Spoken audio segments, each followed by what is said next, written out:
नमस्कार दोस्तों, स्वागत है आपका हमारे इस YouTube चैनल स्टडी एरा में। आज हम लोग बिहार बीएड का जो हमने क्लास स्टार्ट किया था उसका चैप्टर 4 हम लोग अभी स्टार्ट किया था। हम लोगों ने उसका फर्स्ट वीडियो मैंने अपलोड कर दिया है। आप अभी अगर आपने नहीं देखा है तो जाकर उसे देख सकते हैं और हमारे चैनल को सब्सक्राइब, शेयर एंड लाइक जरूर करें। तो आइए हम लोग स्टार्ट करते हैं चैप्टर 4 करिकुलर एंड को करिकुलर एक्टिविटीज। इसका पार्ट सेकेंड हम लोग ये स्टार्ट करते हैं। देखिए, पिछले क्लास में मैंने आपसे करिकुलम के बारे में चर्चा की थी, जो पाठ्यक्रम होते हैं उसके बारे में चर्चा की थी। उसी को हम लोग आगे बढ़ाते हैं। इस वीडियो में, इस लेक्चर में हम लोग देखेंगे कि एक्चुअली में जो प्रिंसिपल्स क्या होते हैं करिकुलम के। तो प्रिंसिपल्स ऑफ करिकुलम जो पिछले क्लास में हम लोगों ने वीडियोस पढ़ा था उसी को मैं आगे बढ़ा रहा हूं। ठीक है, ये पार्ट सेकेंड है।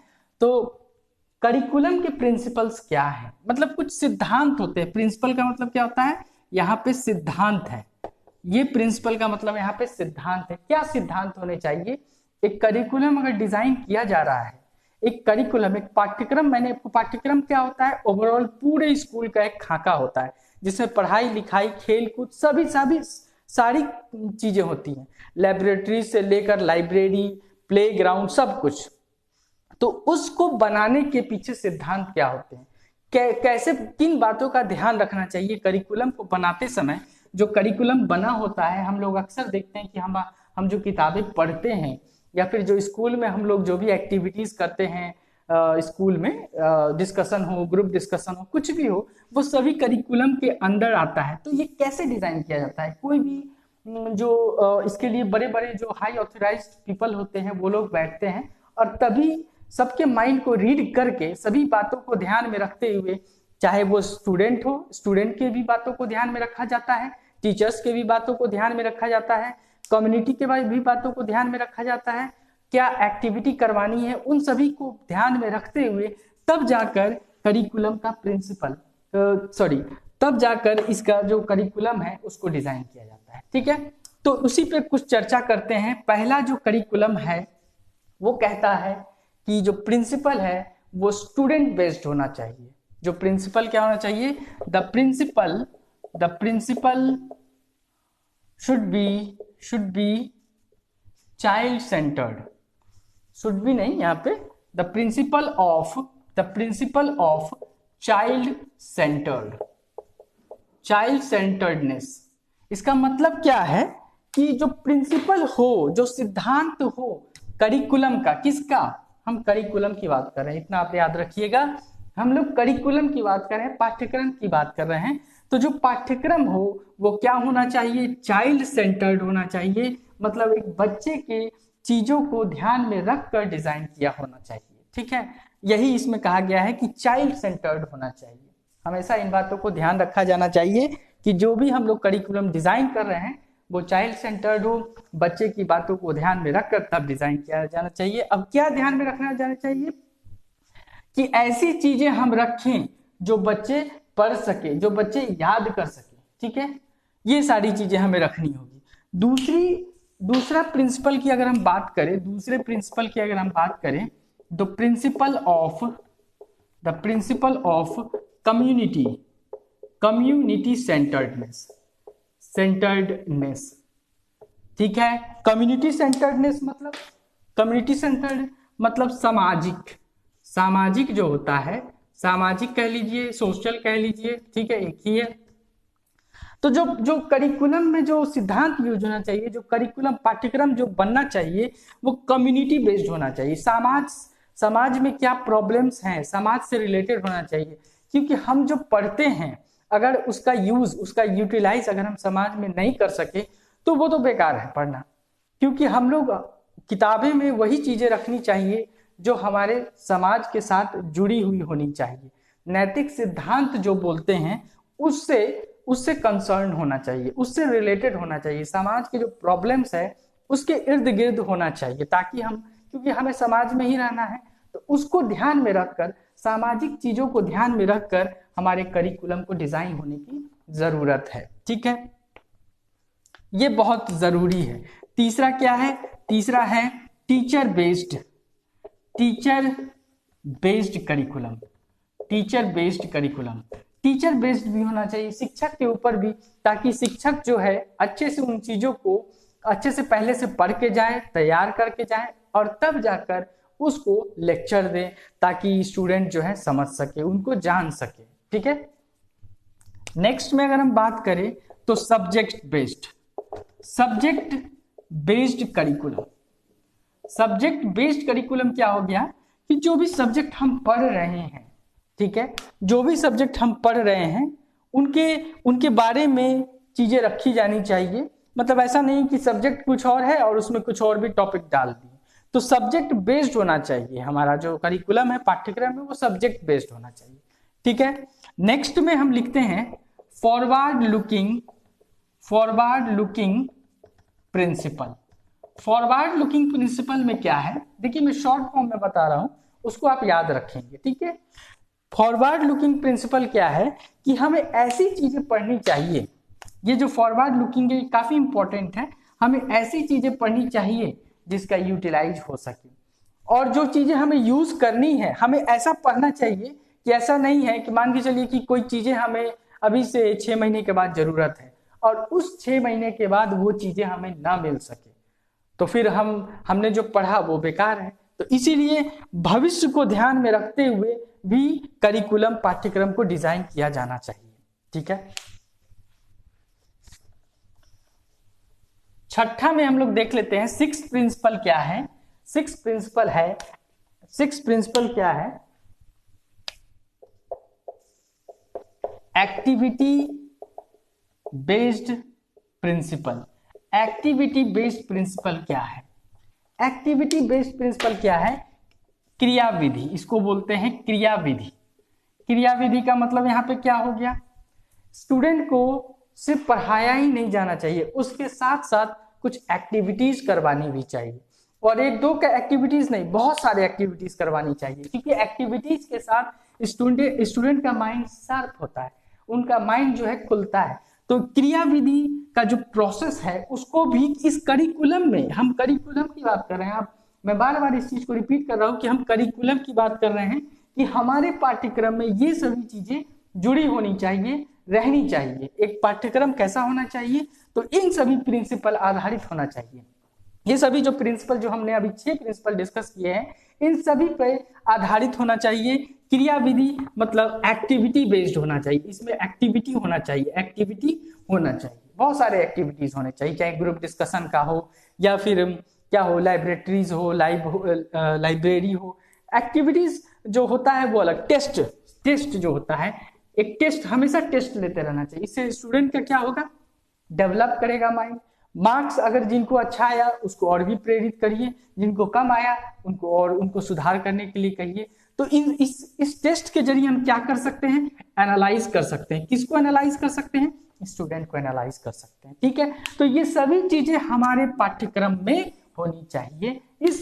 इन सभी चीजों के आधार पर हमारे पाठ्यक्रम को डिजाइन किया जाना चाहिए, ताकि एक स्टूडेंट को बेहतर से बेहतर चीजें मिल सके और आगे वो अच्छा कर सके, ताकि जब वो बाहर जाए या आगे जब फ्यूचर में मूव करे तो वो इस करिकुलम के फायदे वो उठा सके। मीन्स जो इन सभी चीजों को वो पढ़ेगा तो आगे चल के वो अपने आप कोई भी प्रॉब्लम को टैकल कर लेगा। ठीक है। अब देख लीजिए ये जो करिकुलम है, इस करिकुलम की जरूरत क्या पड़ी, क्या इसका इंपॉर्टेंस है, उसको देख लेते हैं। सभी चीजें जो हम बता रहे हैं वो सभी एक दूसरे से जुड़ी हुई हैं। ठीक है, वो सभी एक दूसरे से जुड़ी हुई हैं। ऐसा नहीं है कि आप देख सकते हैं कि जो एक्टिविटी, जो करिकुलम हमने बताया था उसी पे प्रिंसिपल बेस्ड है। अगर अच्छे से समझ जाते हैं तो प्रिंसिपल खुद ब खुद आप बना सकते हैं कि प्रिंसिपल क्या होना चाहिए। ऐसा नहीं है कि हमने जो 6 पॉइंट्स लिख दिए that is important, no, actually में प्रिंसिपल को आप खुद भी बना सकते हैं। अगर करिकुलम को आपने बेहतर ढंग से समझ लिया है तो आप प्रिंसिपल बना सकते हैं। प्रिंसिपल कुछ ऐसे सिद्धांत जो पाठ्यक्रम को डिजाइन करने में हेल्पफुल हो। ऐसा नहीं है कि हम सिर्फ किताब की ही भाषा लिख सके, ऐसा बिल्कुल नहीं है कि हम किताब से पढ़ के ही उस प्रिंसिपल को समझ सके, नहीं। करिकुलम जो है, पाठ्यक्रम जो है, ऐसा डिजाइन होना चाहिए जिससे स्टूडेंट्स को हेल्प मिले, टीचर्स को हेल्प मिले और उस पाठ्यक्रम के जरिए स्टूडेंट अच्छा कर पाए। तो इसी के साथ हम लोग आगे बढ़ते हैं। And need and importance of importance of curriculum देखते हैं, क्या इसकी जरूरत है उसको देख लेते हैं। ज्यादा डिटेल में नहीं समझेंगे, थोड़े से ही समझेंगे। Clear goals and purpose, clear goals and purpose.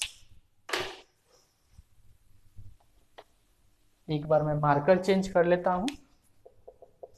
Clear goals and purposeful, ठीक है। सेकेंड में क्या हो जाना चाहिए, set a rational sequence, rational sequence. Third में हमारा क्या आना चाहिए, helps in teaching and learning, ठीक है। फोर्थ में क्या हो जाना चाहिए, कंटिन्यूअस एंड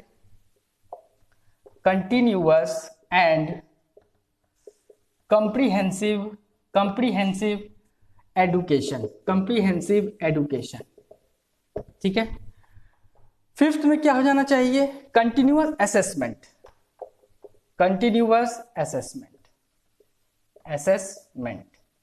ठीक है। सिक्स में क्या होना चाहिए, helps in the selection of learning, ठीक है। Helps in the selection of learning experience, ठीक है। तो देखिए इसका हम लोग देख लेते हैं कि need and importance of curriculum क्या है, क्यों इसकी जरूरत पड़ी, क्या इसका इंपॉर्टेंस है। तो देखिए करिकुलम से क्या होता है, पाठ्यक्रम अगर निर्धारित कर दिया जाए, अगर पाठ्यक्रम निर्धारित नहीं किया जाए तो आपको कैसे पता चलेगा कि हमें क्या पढ़ना है, हमें क्या करना है, हमें आगे कैसे बढ़ना है, आपको पता ही नहीं चलेगा। इसीलिए पाठ्यक्रम को डिजाइन किया जाता है कि एक पर्पस हो, एक गोल हो, हमें कहाँ तक जाना है।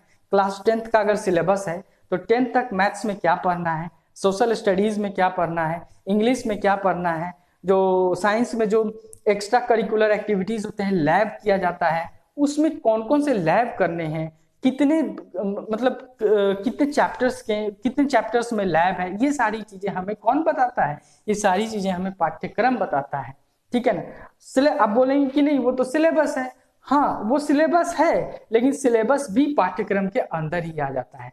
एक चीज आप याद रखेंगे कि सिलेबस जो है, सिलेबस और पाठ्यक्रम दोनों अलग अलग चीजें हैं। सिलेबस जो है आपके जो आप जिस चीज की पढ़ाई कर रहे हैं उसके बारे में डिटेल बताता है, लेकिन करिकुलम पूरे स्कूल का, पूरे विश्वविद्यालय का, आप जिसमें पढ़ते हैं उस विद्यालय का पूरा खाका होता है। तो इन दोनों में जो है, इन दोनों में काफी डिफरेंस है, ठीक है। सिलेबस जो है करिकुलम के अंदर में ही रहता है। तो आइए हम लोग need and importance of curriculum देख लेते हैं। तो क्लियर गोल्स एंड पर्पसफुल, इसका गोल क्या होता है हमें पता होता है। मैंने आपको बताया है कि पाठ्यक्रम होने से हमारा गोल क्या है और हमारा पर्पस क्या है हमें पता चलेगा। अगर पाठ्यक्रम नहीं रहेगा तो हमें पता कैसे चलेगा कि कितने चैप्टर्स पढ़ने हैं, कौन से बुक पढ़ने हैं, कितने मार्क्स का होगा, 100 मार्क्स का होगा या 50 मार्क्स का होगा, लैब कितने मार्क्स का होगा। तो वो सभी हमें बताता है, गोल्स के बारे में बताता है, पर्पस के बारे में बताता है, ठीक है। कौन बताता है, तो करिकुलम बताता है, ठीक है। आइए, सेट ए रेशनल सीक्वेंस, क्रमबद्ध मतलब एक सीक्वेंस में पढ़ने की प्रेरणा देता है कौन, करिकुलम। कैसे एक सीक्वेंस में पढ़ना है, एक क्रमबद्ध तरीके से पढ़ना है, वो कौन बताता है, वो करिकुलम बताता है, ठीक है। Help in teaching and learning, ये टीचिंग पढ़ाने के समय टीचर्स को भी हेल्प करता है और लर्निंग एज ए स्टूडेंट को भी हेल्प करता है। करिकुलम होने की वजह से ही तो टीचर्स को पता रहता है, एक बाउंड्री लाइन जो बोलते हैं, boundary, this is the boundary line, limitation कहाँ तक हमें बताना है। 10th में देख लीजिए, 10th में ही आपको ट्रिग्नोमेट्री है, 11th में भी ट्रिग्नोमेट्री है, 11th में आपको क्या बोलते हैं उसको, ट्रिग्नोमेट्री है, और 12th में इनवर्स ट्रिग्नोमेट्री है। तो कहाँ तक 10th का पढ़ना है वो हमें कौन बता रहा है, पाठ्यक्रम बता रहा है। उस पाठ्यक्रम के जरिए किसको सहायता मिल रही है, तो टीचर्स को मिल रही है पढ़ाने में और लर्नर्स को मिल रही है याद करने में, ठीक है। आइए, कंटिन्यूअस एंड कॉम्प्रिहेंसिव एजुकेशन, लगातार कंटिन्यूअस और कॉम्प्रिहेंसिव मतलब इजी वे में जो एजुकेशन होता है ये हमें करिकुलम से पता चलता है। कंटिन्यूअस असेसमेंट का भी पता चलता है, हमारे जो एनालिसिस की बातें हैं वही यहाँ पे कह रहा है। नेक्स्ट में help in the selection of learning experiences, ये हमें लर्निंग एक्सपीरियंस के बारे में भी बताता है। ठीक है, तो करिकुलम के बहुत सारे फायदे हैं, करिकुलम के कारण ही हम समझ पाते हैं कि हमारा गोल क्या है, एम क्या है, हमें कहाँ तक जाना है, हमें क्या पढ़ना है, हम तो ये सभी चीजें करिकुलम के थ्रू ही होती है। हालांकि सिलेबस भी है, सिलेबस करिकुलम के अंदर में ही है। ठीक है, आइए अब हम लोग एक यहाँ पे देख लेते हैं role of teacher. Role of teacher in curriculum process. Curriculum process, एक टीचर का क्या रोल होता है करिकुलम प्रोसेस में, उसको हम लोग देखते हैं। ठीक है, उसको हम लोग देख लेते हैं। तो एक है एक्टिव लर्निंग, दूसरा है इनकॉर्पोरेटिंग स्टूडेंट्स चॉइस। ठीक है, तो दो ही को हम डिस्कस करेंगे। ठीक है, दो ही को डिस्कस करेंगे। तो टीचर का क्या रोल रहता है, एक टीचर का रोल क्या होता है किसमें, करिकुलम प्रोसेस में। तो अगर हम देखें तो एक्टिव लर्निंग, वो एक्टिव लर्निंग की तरह काम करता है। कौन, टीचर्स क्या करता है, स्टूडेंट को अपने कैसे उनको मतलब पढ़ाना है, किसी चैप्टर्स को, पाठ को कैसे पढ़ाना है, वो एक्टिव लर्निंग की तरह कौन काम करता है, टीचर काम करता है। दूसरा है इनकॉर्पोरेटिंग स्टूडेंट चॉइस, स्टूडेंट की चॉइस का भी ध्यान रखा जाता है। ठीक है, जो विद्यार्थी है उनके चॉइस का भी ध्यान रखा जाता है, उनके विचार, उनके जो इनकॉर्पोरेटिंग मतलब विचार होता है, विचारों को शामिल करना। तो किसके विचारों को शामिल करना, तो स्टूडेंट्स के विचारों को शामिल करना किया जाता है। ये कौन करता है, ये टीचर करता है। तो ये और भी बहुत सारे हैं, लेकिन बस एक आइडिया, एक ओवरव्यू देने के लिए मैंने आपको बताया है दो। ठीक है, तो इसमें टीचर एक्टिव लर्निंग की तरह काम करता है, स्टूडेंट को इनहेंस करता है, बढ़ावा देता है, कैपेबिलिटी उनकी बढ़ाती है। ठीक है, ये सारी चीजें हैं। ठीक है, तो आज के लिए हम लोग इतना ही रखेंगे। ठीक है, नेक्स्ट क्लास में हम लोग इसके आगे चलेंगे और देखेंगे करिकुलर एक्टिविटीज एंड को करिकुलर एक्टिविटीज, क्योंकि करिकुलर एक्टिविटीज में भी थोड़ा सा इसका नीड पढ़ना है, इसके बारे में जानना है। और को करिकुलर एक्टिविटीज सबसे ज्यादा इंपॉर्टेंट आपका को करिकुलर एक्टिविटीज है। करिकुलम भी इंपॉर्टेंट है, क्योंकि करिकुलम को जब तक आप नहीं समझेंगे आगे की समझ नहीं हो पाएगी। मैं कोशिश करूंगा आगे इसको जल्द से जल्द कंप्लीट करने के लिए। पर अगर आपने हमारे चैनल को सब्सक्राइब नहीं किया है तो सब्सक्राइब करें एंड लाइक एंड शेयर करें अपने दोस्तों के साथ, ताकि ज्यादा से ज्यादा हमारा वीडियो शेयर हो सके और हमें भी मोटिवेशन मिल सके। मोटिवेशन एक चैप्टर मैंने ऑलरेडी आपको पढ़ा दिया है, वो भी एक चैप्टर है, एक यूनिट है जो ऑलरेडी मैंने पढ़ा दिया है। तो अगर आपने नहीं पढ़ा है तो उसको भी पढ़ ले, आने वाले बीएड के एग्जाम में ये सारे टॉपिक काफी इंपॉर्टेंट है आपके लिए। आज के लिए इतना ही, thank you and have a nice day.